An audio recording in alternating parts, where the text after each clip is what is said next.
తెలివైన కాకి మరియు లోబి నక్క. కథ సారాంశం. ఒకప్పుడు ఒక గొప్ప అడవిలో చిట్టి అనే తెలివైన కాకి ఉండేది. ఒకరోజు ఆ కాకికి రొట్టె ముక్క దొరికింది. ఒక చెట్టుపై కూర్చొని తినబోతుండగా కిట్టు అనే లోబి నక్క ఆ రొట్టెను చూసి ఆశపడింది. కిట్టు మాయ మాటలు చెప్పే నక్క. అది చిట్టిని చూసి, ఓహ్, ఎంత అందమైన కాకివి, నీ గొంతు కూడా ఎంత మధురంగా ఉంటుందో, నువ్వు నాకు ఒక పాట పాడి చూపిస్తావా అని అడిగింది. కాని చిట్టి పాత కథను గుర్తు చేసుకుంది. అప్పుడు కాకి మోసపోయింది. ఈసారి అలా కాకూడదని అనుకుంది. చిట్టి చిరునవ్వుతో, నాకు ఇంకో మంచి యుక్తి తెలుసు అంటూ రొట్టె ముక్కను చెట్టులో ఉన్న చిన్న రంధ్రంలో వేసేసింది.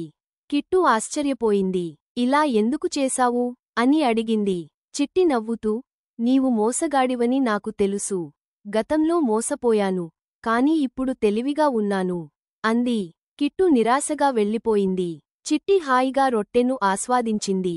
నీతి: గతంలో చేసిన తప్పిదాల నుంచి నేర్చుకుని మోసగాళ్లను ఓడించాలి.